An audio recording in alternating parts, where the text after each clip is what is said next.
We agreed that the mass of a single atom, or guys, even a single molecule, both are very small to be measured on a single balance. For example, this is a relative mass though. The mass of hydrogen atom is around 1.673 times 10 to the negative 24. See how small that is? There is no balance that can be that sensitive in there to give that much digits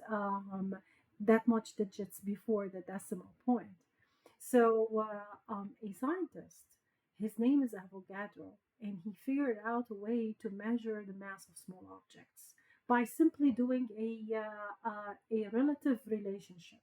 So he used the following reference. He said that, okay, I'm going to gather 6.023 times 10 to the 23 objects, and now I'm going to reference this as a 1 mole.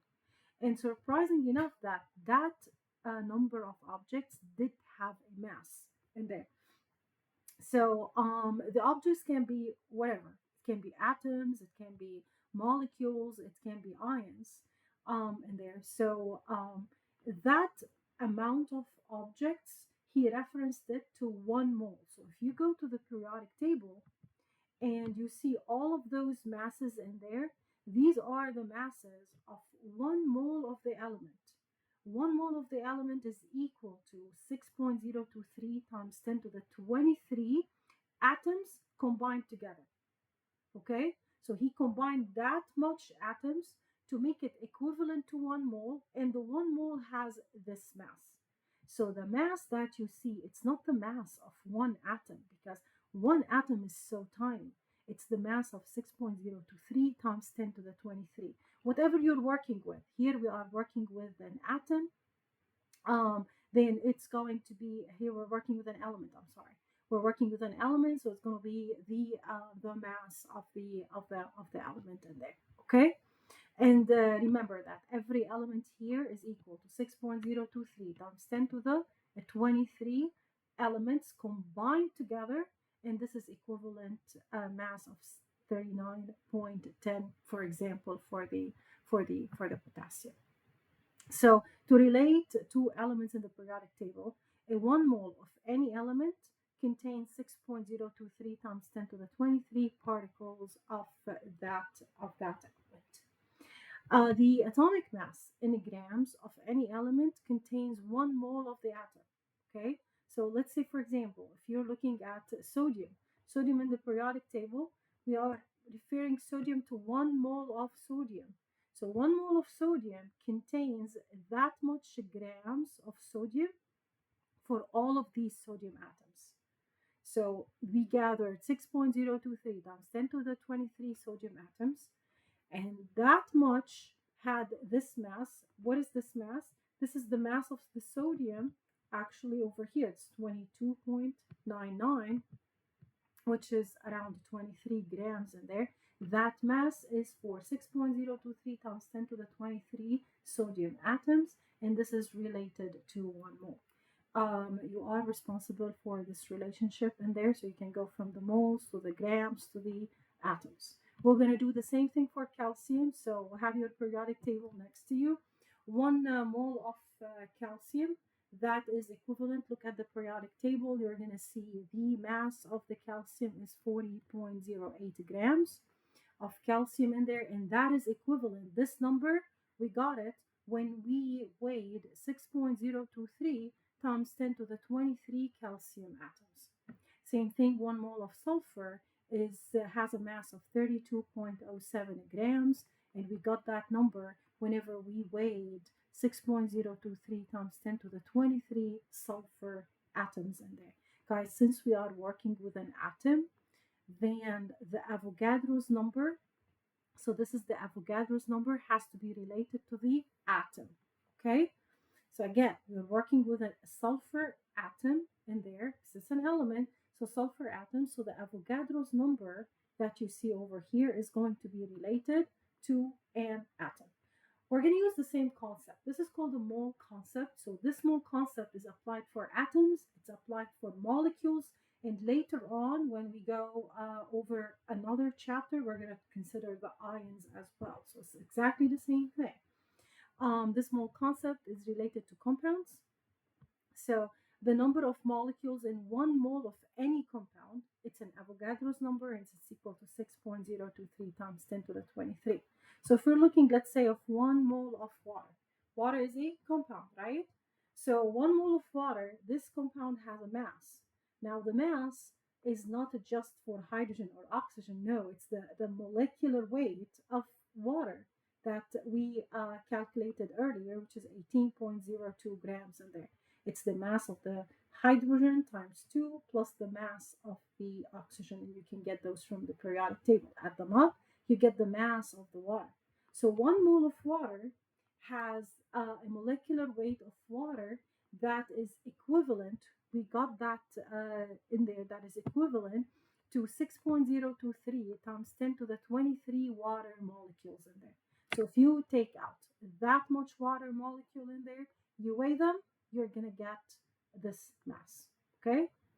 Same thing for the carbon dioxide, same thing for the ammonia in there. So notice here that water is a molecule.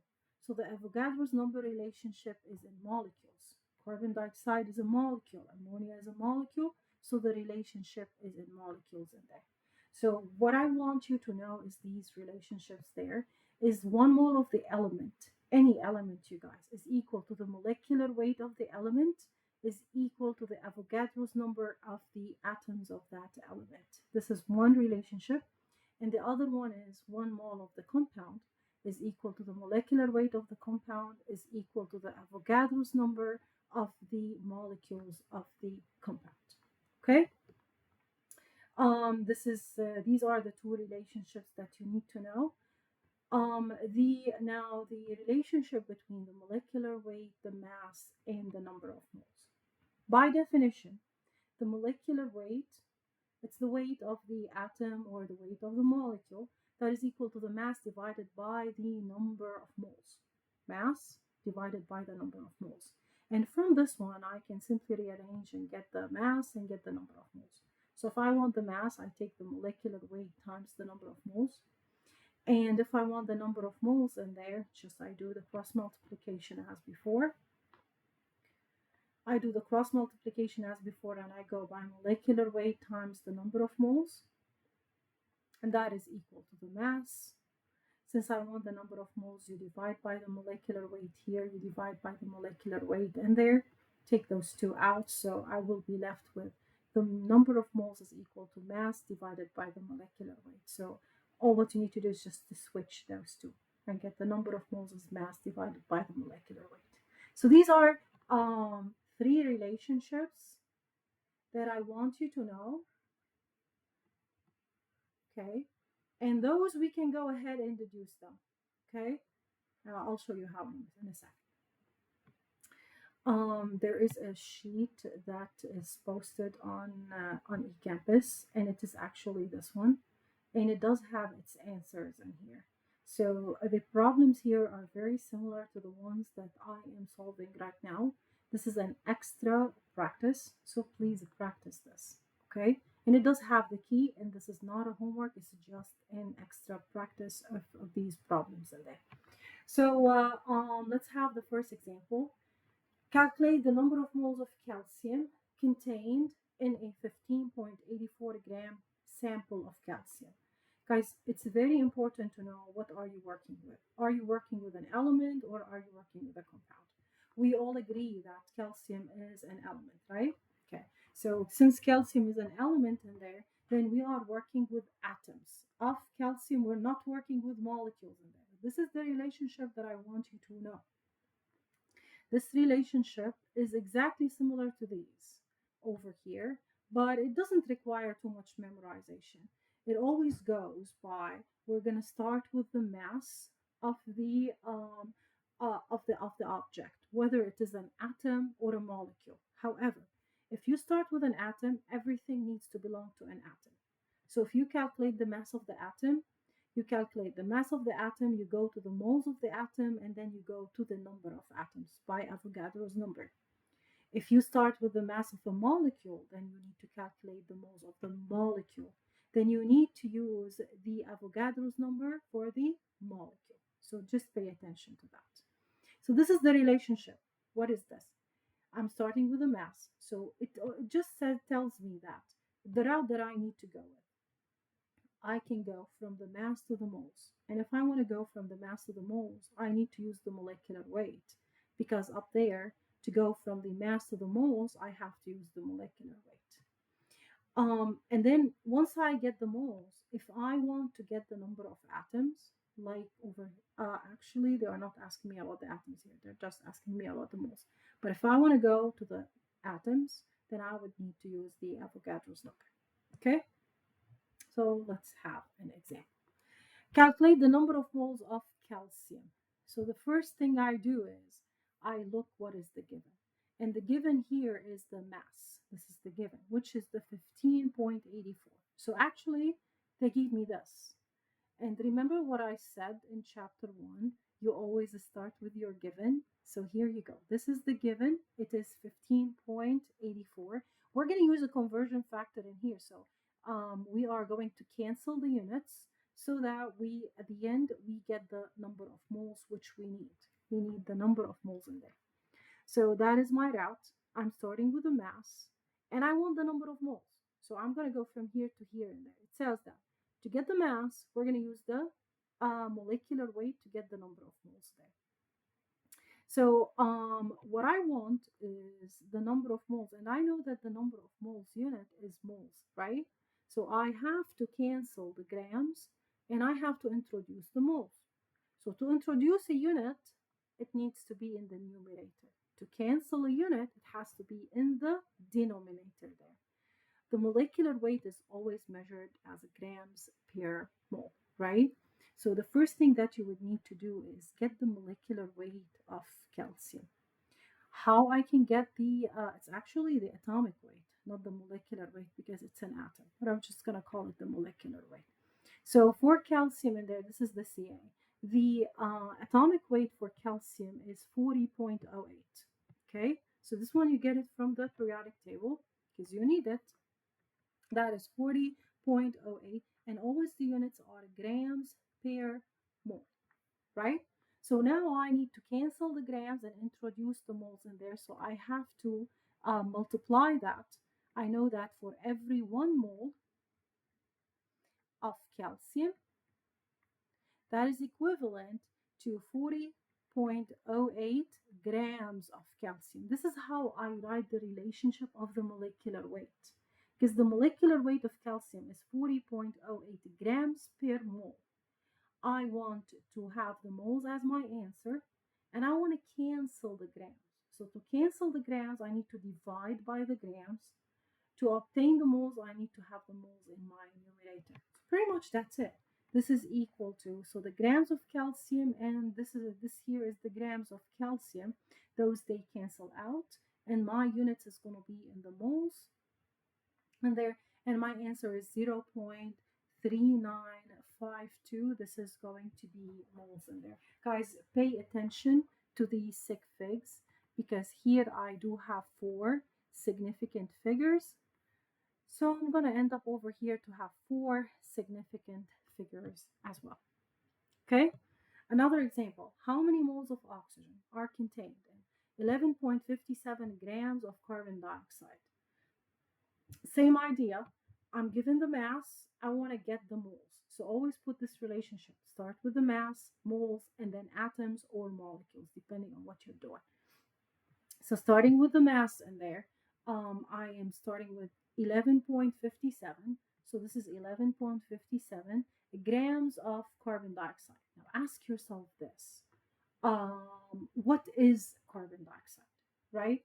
Carbon dioxide is a molecule, right? So carbon dioxide is a molecule. Carbon dioxide is not an atom.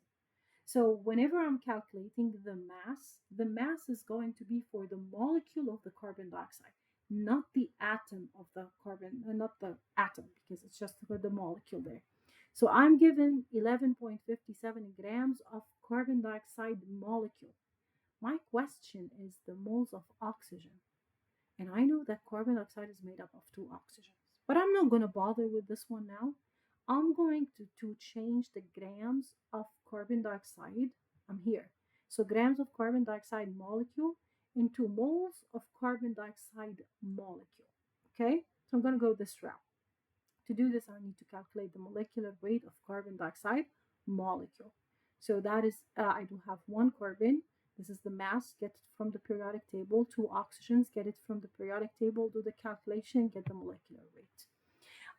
I want the moles of the carbon dioxide molecule there. So introduce the moles. So the moles have to be at the top. And this is 1 mole of carbon dioxide molecule, right?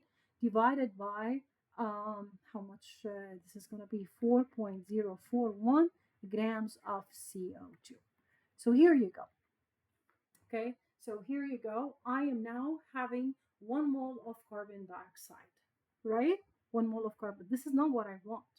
What I want is the moles of oxygen. I can simply relate how many carbons and oxygens I have in the carbon dioxide, because I know that if you look at carbon dioxide molecule, it does have what? Carbon dioxide molecule in there. I know that for every 1 mole of carbon dioxide, it contains how much? It contains 2 moles of oxygen, so it has 2 moles of oxygen, and it has 1 mole of carbon. Okay, this is the relationship there. So for every 1 mole of carbon dioxide, I have 2 moles of oxygen and 1 mole of carbon. So to do this, I can simply relate over here that I know that 1 mole of carbon dioxide, this is 1 mole of CO2, has how many moles of oxygen? Because I need the oxygen. I don't need the carbon.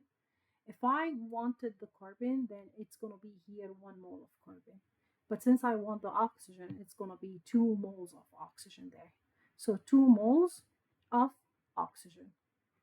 This way, I would cancel the moles of carbon dioxide, the moles of carbon dioxide, be left with just the moles of oxygen in there, do the calculation, and this is going to be, mind the significant figures, okay? That's going to be moles of oxygen. So see in this example, I was given the mass of the molecule. So get from the mass of the molecule, get the moles of the molecule.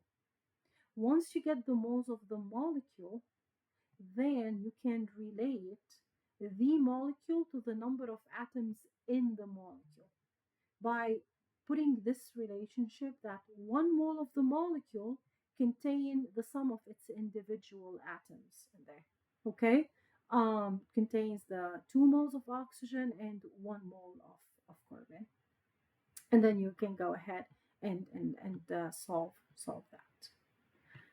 Okay, so another example over here, how many moles are equal to 420 grams of manganese? Again, you look at manganese, and manganese is an element in the periodic table.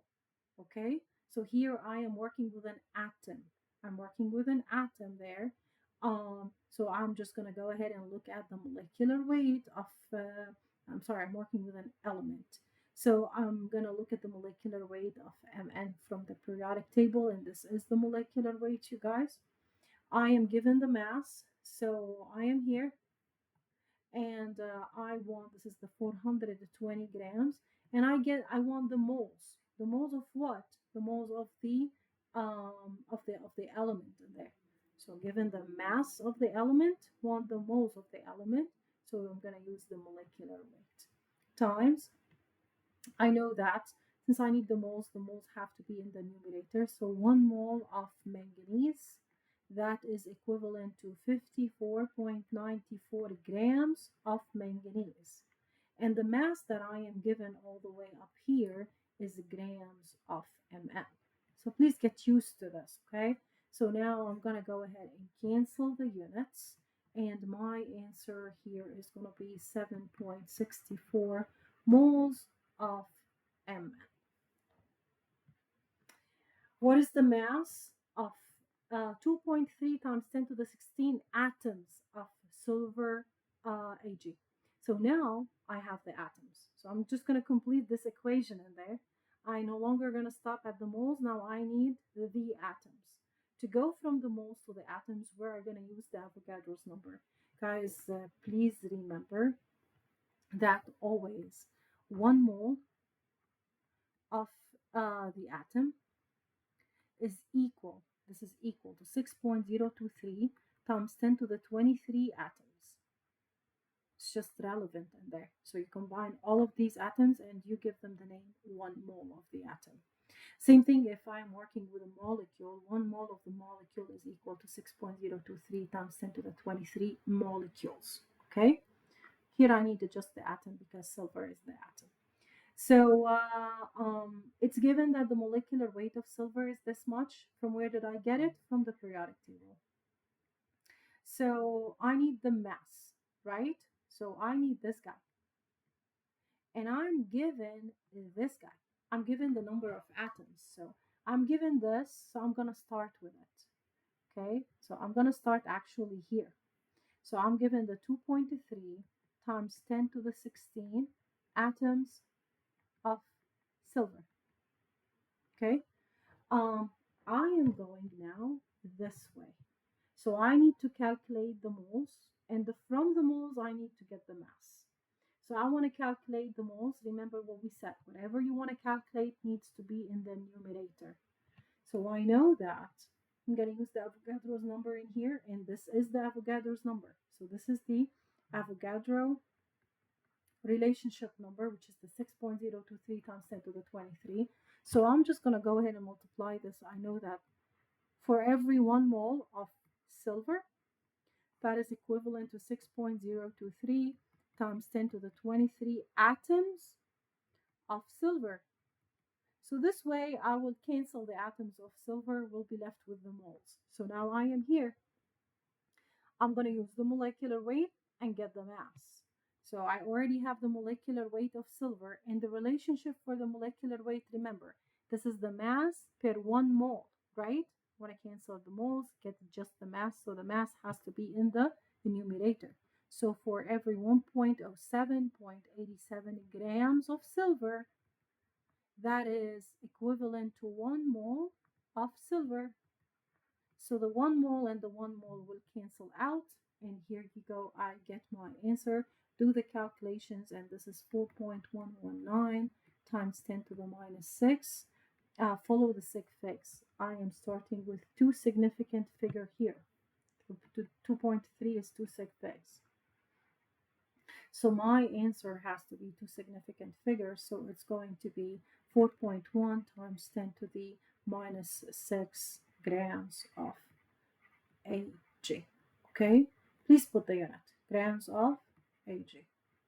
And that is going to be my final answer.